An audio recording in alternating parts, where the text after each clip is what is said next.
watching DD News and I'm Preeti presenting this edition of Candid Conversation. Today in Candid Conversation, we're joined in with Minister of State for Parliamentary Affairs, Shri Mukhtar Abbas Naqvi, and with him we will evaluate how important and significant has been the budget session so far, even though it still has a week more to end. The budget session began on a note of positivity when we talk of the GST bill, the land bill, but eventually the second part of the budget session was marred by disruptions. We will talk with the minister about all that that had grabbed the headlines and also the important issues which we saw made headlines in today's edition of Candid Conversation. Thank you so much, sir, for joining us this evening on Candid Conversation. The first part of the budget session was indeed very productive in the sense that 10 bills were passed in the parliament. But somehow the second part got marred with disruptions and the controversies which erupted. We'll talk of that as well. But then to begin the conversation, I would want you to evaluate for us the important aspects of the budget session. How valuable was the budget session, even though that it still has a week ahead to go? देखिए, budget session हमेशा important होता है और important ही नहीं होता है बल्कि जितने भी सेशंस होते हैं उनमें सबसे बड़ा सेशन होता है। हमने जो है वो उम्मीद की थी कि बजट सेशन में बजट पास करना होता है, जो फाइनेंशियल बिल होते हैं वो तो होते ही हैं, उसके साथ ही साथ कई इम्पॉर्टेंट देश के तरक्की से, देश के विकास से जुड़े हुए कानून बनाने होते हैं, जिसमें कि जीएसटी, जैसा कि आपने कहा, बहुत इम्पॉर्टेंट था। पहला सेशन जो गया भी बजट सेशन पार्ट 1 जिसे कह सकते हैं आप, उसमें तो कुछ काम थोड़ा बहुत हुआ। वो जितना काम हमारी एक्सपेक्टेशन थी, हमने लगभग 22 बिल लिस्ट किए थे। 22 बिल में 7-8 बिल पास हो पाए और इसी तरह से जो अभी सेकंड सेशन शुरू हुआ है उसमें भी अब तक हम 7 बिल पास करा पाए हैं, जिसमें कि एप्रोप्रिएशन है और उसके साथ ही साथ जो है वो माइन मिनरल पास कराया है और कई और महत्वपूर्ण बिल हैं वो पास हुए हैं और कई अभी जो है वो जितने दिन 13 तारीख तक हाउस चलेगा उसमें होगा। लेकिन उससे भी इम्पॉर्टेंट है कि जो अपोजिशन पार्टीज़ हैं, स्पेशली कांग्रेस पार्टी, उनका जो एटीट्यूड है वो एरोगेंट एटीट्यूड होना कोई हमें प्रॉब्लम नहीं है, लेकिन वो बिल्कुल किस तरह से डिस्टर्ब करो और हाउस को चलने ना दो किसी न किसी इशू पे, उससे क्या हो रहा है कि जो हमसे उसका हमारी सरकार पे कोई असर नहीं पड़ रहा, देश के विकास पे असर पड़ रहा है। देश के गरीबों, देश के नौजवानों, देश के कमज़ोर तबकों की तरक्की के लिए जो कानून बनने चाहिए थे वो थोड़ा रुक रहे हैं। We'll take this thought forward and we'll talk in detail about the opposition's role here. But then we'll talk of the first part of the budget session. As you say, it had been productive in the sense that 22 bills were listed and of those around 7, 8, 10 bills were passed. But then what really worked for the government? देखिए, पहली बात ये कि हमने एक important चीज़ है, हमने पिछले सेशन में भी और इस बार भी हम जब रिपीलिंग अमेंडिंग बिल एक लाए, वो हम कानून बनाने के लिए नहीं लाए। बहुत से ऐसे लंबे कानून हैं जो कि मान लीजिए सन 1820 से बने हुए हैं। लगभग हमने जो है वो 1178 कानून जो है अब तक ख़त्म कर दिए हैं इन पिछले 2 सालों के अंदर। जब ऐसा होता था कि एक इशू को लेकर के 20 तरह के कानून उसी इशू को लेकर के कानून की किताबों में भरे पड़े हैं, उनको आप जब तक ख़त्म नहीं करेंगे तो कानून का मकड़ जाल आप ख़त्म नहीं कर सकते, तो वो भी किया। The obsolete bills, which you mean? Yes. All right. How far do you think the public opinion against or for the opposition did that somewhere was a factor in this constructive business which we saw happen in the first part of the budget session, in the sense that, let's take for example the real estate bill. There were recommendations which were put forth, added to that, and after the recommendations there was a meeting between the Congress Vice President wherein he with the associations of the households there, wherein the Congress Vice President did pledge support. So do you think that there was a mentality in the opposition camp that they do not want to be seen as obstructionist, and the public opinion, how far was that a factor for the government? देखिए, हमारा मानना है कि GST पर भी public opinion तो बहुत strong है कि जीएसटी पास होना चाहिए, लेकिन वो नहीं हो पा रहा है। रियल एस्टेट बिल का जहाँ तक सवाल है, रियल एस्टेट बिल जब पहली बार हमने लिस्ट किया और उसके साथ ही साथ जीएसटी भी किया था हमने, real estate bill, GST, bankruptcy और भी कई इंपॉर्टेंट बिल थे जो एक साथ किए थे हमने। सबको कांग्रेस ने कहा हम नहीं करेंगे। फिर मांग हुई कि इसके लिए सेलेक्ट कमेटी बना दी जाए, क्योंकि राज्यसभा में लिस्ट हुआ था, तो इसलिए राज्यसभा की सेलेक्ट कमेटी जीएसटी की भी बनी और रियल एस्टेट की भी बनी। और रियल एस्टेट और जीएसटी की जो दोनों सेलेक्ट कमेटी थी, उसमें कांग्रेस के भी रिप्रेजेंटेटिव थे। उन्होंने उस पर डिस्कस किया, डिसीजन किए, उसमें रिकमेंडेशंस की, वो हाउस में दोनों आ गया। उसके बाद भी थोड़ा लगता था कि जीएसटी जो है वो रियल एस्टेट नहीं होगा, लेकिन पूरे देश में ये माहौल बनने लगा, रियल एस्टेट हो या जीएसटी हो, उसको लेकर के कि भाई कांग्रेस जो है वो देश के रिफॉर्म से जुड़े हुए जो सवाल है, जो प्रोग्रेस से जुड़े सवाल हैं, उनको जो है वो रोक रही है। और जीएसटी पास हुआ, रियल एस्टेट पास हुआ फर्स्ट पार्ट में। हमारी एक्सपेक्टेशन थी कि इस बार जो है वो जीएसटी भी हम पास कर लेंगे, देखते हैं अभी क्या होता है। All right, so you're keeping the fingers crossed. But then I'll quote one of the media reports here. It says that the NTA government had introduced 74 new bills since it took oath of office in 2014, which means 37 per year, more or less. And the number of bills introduced somewhat has declined, in the sense from 16 in the winter session 2014 to 8 in the winter session last year. And in the current budget session, no new bill has been introduced. Your take on that? नहीं, हमने किया है वो, मुझे लगता है उन्होंने, हमने कई नए बिल भी इस जो करंट बजट सेशन में है उसमें कई नए बिल भी इंट्रोड्यूस किए हैं। और कई नेचुरली जब पुराने बिल नहीं अगर पिछले सेशन में हो पाते तो उनको आगे लेके आना पड़ता है, लेकिन कुछ नए किए हैं, कुछ पुराने रखे हैं। Right, we'll take the thought forward there again, but at present we're heading for a short commercial break. Keep watching Candid Conversation. You're with us on DD News.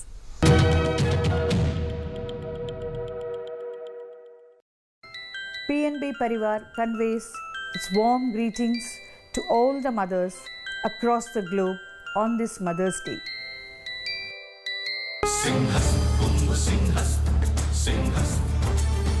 जहाँ छलका था अमृत का घट, जहाँ मोक्षदायिनी क्षिप्रा तट, जहाँ साधु मिले दुर्लभ दुर्लभ, जहाँ पूज्य संत करते मोक्षदायिनी क्षिप्रा के तट पर अमृत का मेला, कुंभ महापर्व सिंहस्थ 22 अप्रैल से 21 मई 2016, Ujjain, Madhya Pradesh. PNB Parivar conveys its warm greetings to all the mothers across the globe on this Mother's Day. उंगली थाम के जिसने चलना सिखाया, कड़ी मेहनत करके हमको पढ़ाया, हमारी खुशियों को अपनी खुशी बनाया, जिंदगी के हर सुख दुख में जो एक साया बनकर साथ रहे, ढलती उम्र में इन्हें अकेला ना छोड़ें। ध्यान रखें, माता पिता एवं वरिष्ठ नागरिक भरण पोषण एवं कल्याण अधिनियम 2007 के तहत माता पिता की देखभाल करना हमारा कर्तव्य है और उनको बेसहारा छोड़ना एक दंडनीय अपराध है। सामाजिक न्याय और अधिकारिता मंत्रालय, भारत सरकार द्वारा जनहित में जारी। PNB Parivar conveys its warm greetings to all the mothers across the globe on this Mother's Day. उंगली थाम के जिसने चलना सिखाया, कड़ी मेहनत करके हमको पढ़ाया, हमारी खुशियों को अपनी खुशी बनाया, जिंदगी के हर सुख दुख में जो एक साया बनकर साथ रहे, ढलती उम्र में इन्हें अकेला ना छोड़ें। ध्यान रखें, माता पिता एवं वरिष्ठ नागरिक भरण पोषण एवं कल्याण अधिनियम 2007 के तहत माता पिता की देखभाल करना हमारा कर्तव्य है और उनको बेसहारा छोड़ना एक दंडनीय अपराध है। सामाजिक न्याय और अधिकारिता मंत्रालय, भारत सरकार द्वारा जनहित में जारी। PNB Parivar conveys its warm greetings to all the mothers across the globe on this Mother's Day.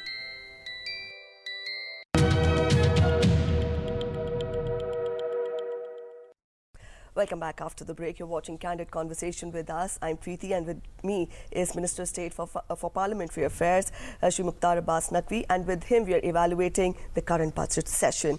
So before heading for the break, you were talking of how important is the legislative business which has to be taken on the floor of the House, given the fact that opposition cooperates with the government. Now, the opposition finds protesting on the floor as an easy way out to disrupt the proceedings and express dissent. As Minister of State for Parliamentary Affairs, how important and how tedious is it, in fact, to convince the opposition for floor management and floor coordination? हमें satisfaction इस बात का है कि जो हमारी सरकार काम कर रही है, वो सरकार बहुत ट्रांसपेरेंसी के साथ, बहुत ईमानदारी के साथ और देश के आखिरी आदमी तक विकास की रोशनी पहुँचे, इस कमिटमेंट के साथ काम कर रही है। और पहले हम अभी जब 2 साल पहले जब यूपीए की सरकार थी या कांग्रेस लेड सरकार थी, तो उस वक्त हम डिस्कशन करते थे 1,86,000 का ये घोटाला, 1,76,000 का ये घोटाला, इतने करोड़ का ये घोटाला, घोटालों के पर हम डिस्कस करते थे और घोटालों के घंटा घर पे खड़े होकर के पूरी की पूरी बहस हुआ करती थी।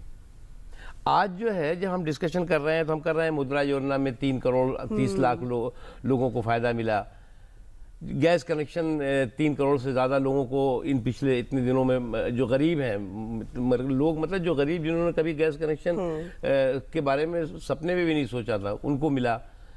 7,000 से ज़्यादा गाँव में अब तक बिजली पहुँच चुकी।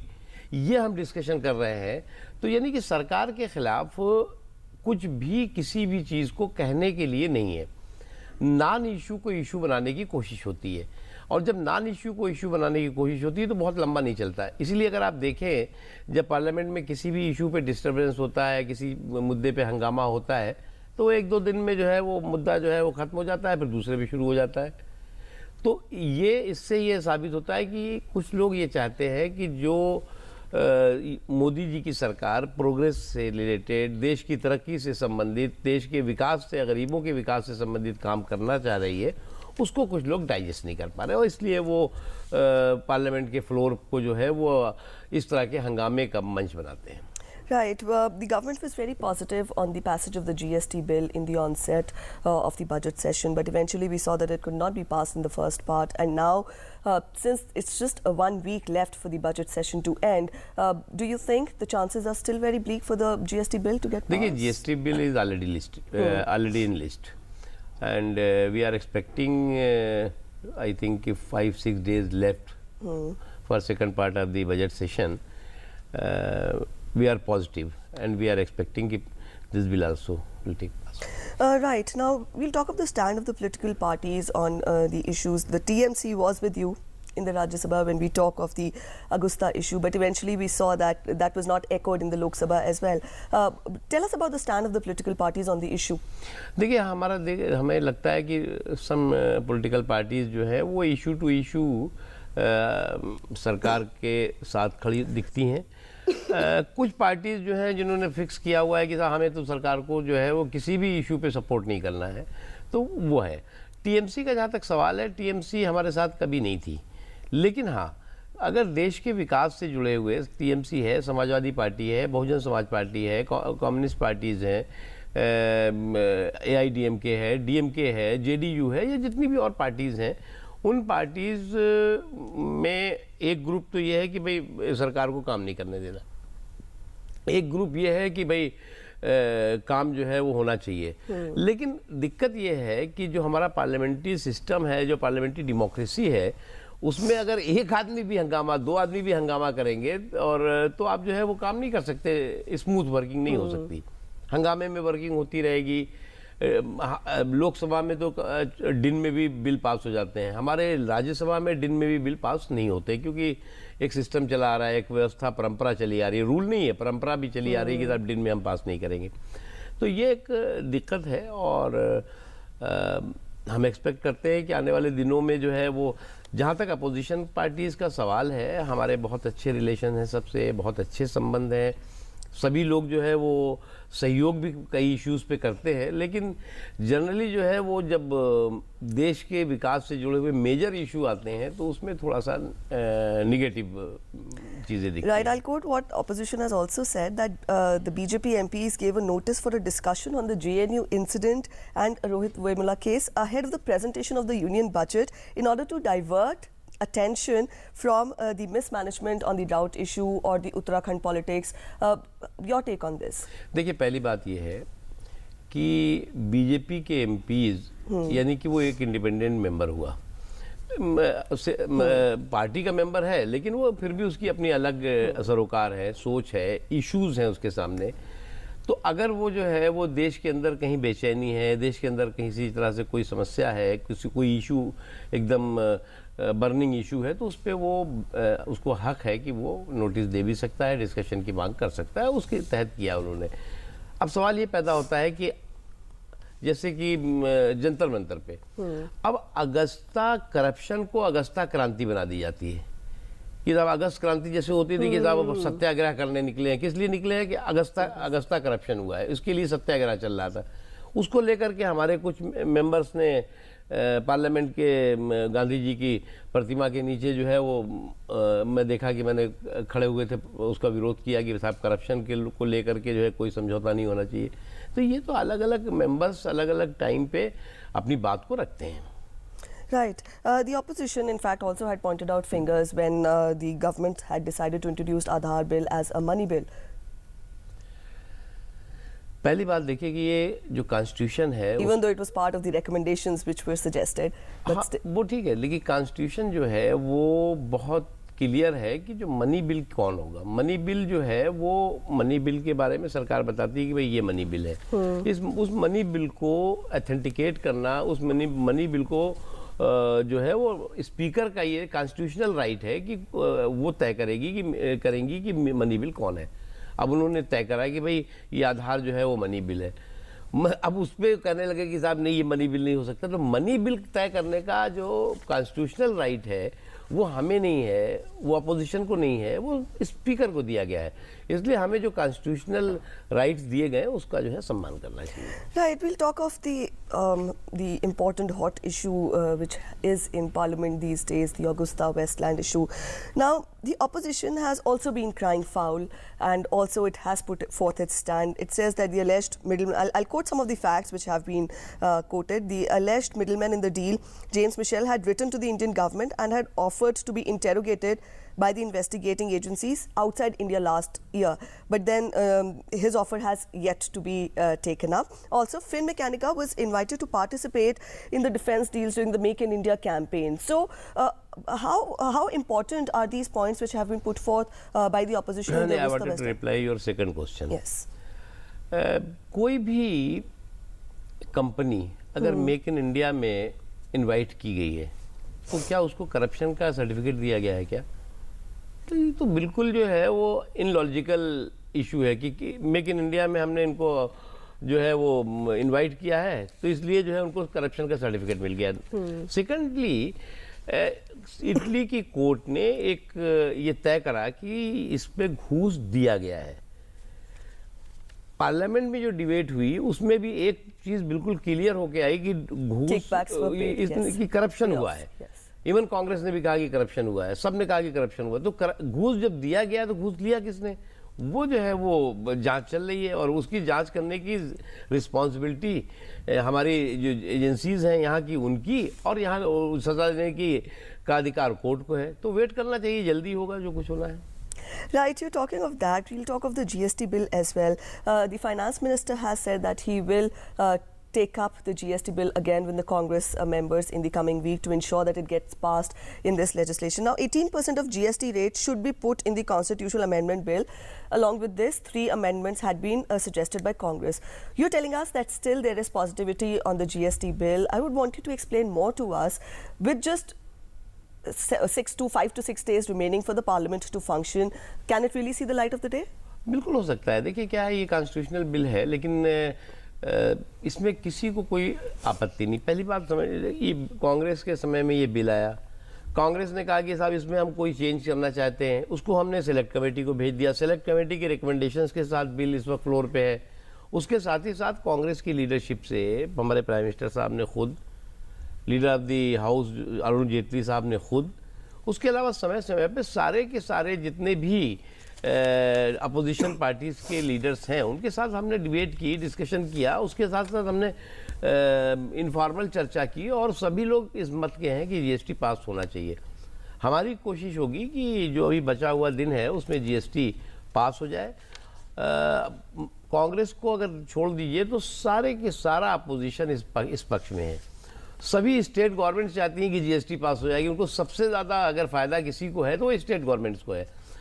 उससे भी ज़्यादा महत्वपूर्ण है जो हम देश में कहते हैं कि साहब इन्वेस्टमेंट आना चाहिए, हम मेक इन इंडिया की बात करते हैं, हम देश की तरक्की की बात करते हैं, तो उसके लिए सिंगल विंडो टैक्सेशन सिस्टम की बहुत ज़रूरी है और वो जीएसटी हो सकता है। But then what is the burning point between the opposition and the Treasury benches here when we talk of the GST? You're telling us that the stakeholders there accept that GST bill is important for the growth of the country, be it the government, be it opposition as well. And also you tell us how important it will be for the country. Then what is the sticking point exactly?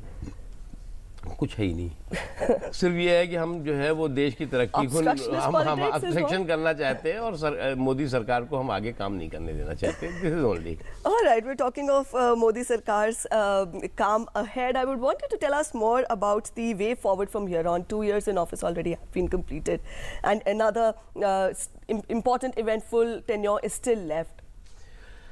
हमारा मानना है कि अगर आप देखें तो जब हम सरकार में आए थे तो उस वक्त हमें जो हमारे सामने जो चैलेंजेस थे वो सबसे बड़ा चैलेंज था कि हम करप्शन फ्री एटमॉस्फेयर देश को दें.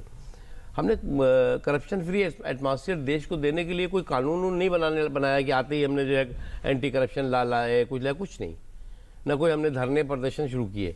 हमने करप्शन फ्री माहौल बनाने के लिए एक ट्रांसपेरेंट, एक ऑनेस्ट अरेंजमेंट और व्यवस्था दी, और लीडरशिप जिस पर कि देश को विश्वास था, जिस पे कि पूरी की पूरी सरकार जो है वो, क्योंकि ऊपर से जो है वो ईमानदारी का रास्ता तय होता है, और वो जो हुआ उसके बाद उसका नतीजा हुआ कि अगर आप देखें तो सरकार पूरी दुनिया में सरकार ने देश की जो तस्वीर है पॉजिटिव छवि बनाई, और ऐसे सर्कमस्टेंसेस में बनाई जब पूरी तरह से निगेटिव तस्वीर बनी हुई थी.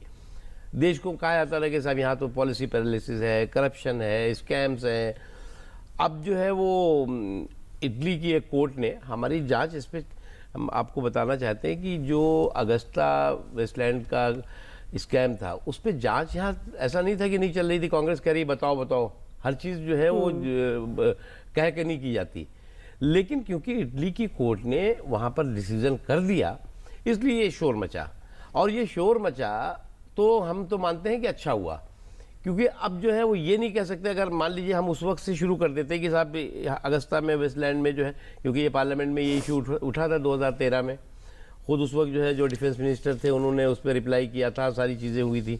अब जो है वो जांच हो रही है, और जो लोग कांग्रेस के लोग और कुछ और लोग कह रहे हैं कि जल्द से जल्द कार्रवाई होनी चाहिए, तो उनकी जो इच्छा है उसका सम्मान करते हुए उस पर जल्दी कार्रवाई होगी. All right, so GST bill could see the light of the day. On that note of positivity, thank you so much, sir, for joining us on Candid Conversation and DD News this evening. So that was with us, Minister of State for Parliamentary Affairs, echoing the optimism and the positivity that GST bill could see the light of the day, and also he talked of the government's stand on all the important issues which have made headlines in the past few weeks. With that, I'll take your leave. Thanks for watching Candid Conversation. Bye-bye.